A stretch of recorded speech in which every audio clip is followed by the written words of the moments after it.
Congratulations on graduating. You've accomplished so much. You've worked tons of different jobs, done tons of research projects, a senior thesis, taken dozens of classes, hundreds of learning modules and objectives. Time to go forth and show everyone with a one-page resume. Wait, what? I can't fit everything onto one piece of paper? Well then, you might be interested to hear about lifelong learning records. What are lifelong learning records? Hi, I'm Colin Speak. I'm Isabella Burnett. And we're here to talk about lifelong learning records. Lifelong learning records are technology that allows you to keep a record of everything you've learned. But they do more than just list your classes like a transcript. LLRs can record and track all your verifiable learning credentials. They're meant to help you as a learner keep track of your accomplishments and create a rich online identity that you can share with others. Okay, how does it work? Although it's not the only technology in the space, the main technology behind LLRs is blockchain, which was created in 2008 by a person or group of people using the pseudonym Satoshi Nakamoto. The blockchain is a distributed ledger technology that holds records across multiple computers instead of it in one central place. This allows for the creation of immutable and encrypted records in a decentralized space, ensuring privacy and preventing data loss.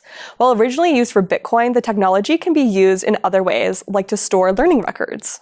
So it's my transcript in the blockchain, but I have it right here. Why would I need that? At a traditional university, you don't own your transcripts. In the US, an estimated 6.6 million students can't obtain their transcripts from public and private colleges and universities for having unpaid bills as low as $25 or less. This could change with lifelong learning records. So, it's like Dropbox or Google Drive, but everything I put in it is verified? Well, sort of. The idea is that it's a place where everything can be verified, stored, and easily shared. Imagine you ask a professional in your field to meet you to network, or you're applying for a job that wants to see your portfolio.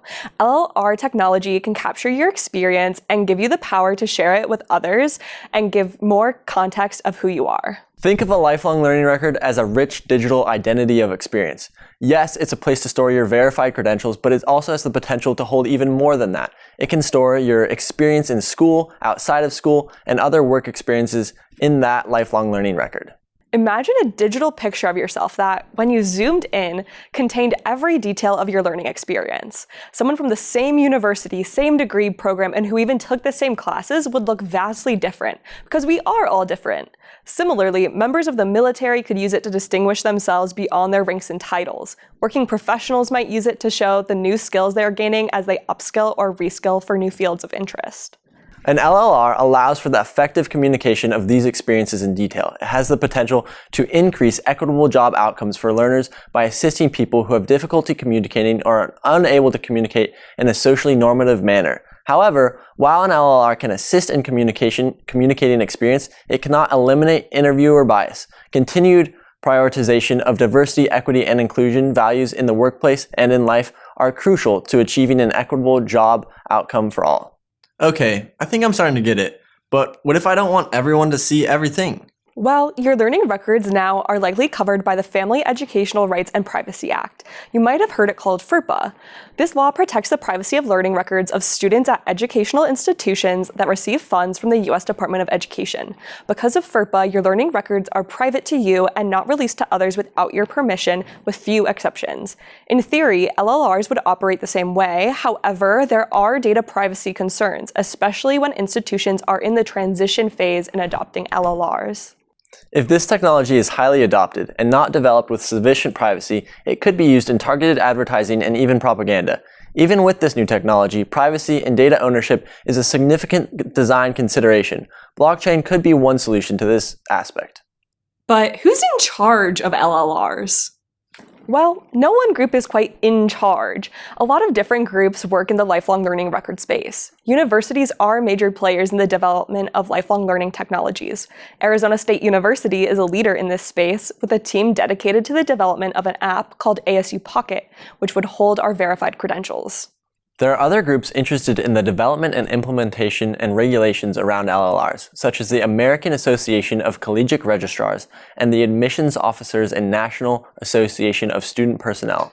Together, they piloted a lifelong learning record technology called the Comprehensive Learning Record at select universities. Not to mention, there's the Congressional Blockchain Caucus, which meets to learn about the actual technology and the role Congress can play in its development. The foundational ledger technology of LLRs that is used in tracking impact and measuring outcomes could be applied to a variety of other fields, such as corporate greenhouse gas emissions and accountability. So, will LLRs help make the world more equitable? Lifelong learning records are a tool. They aren't inherently good or bad.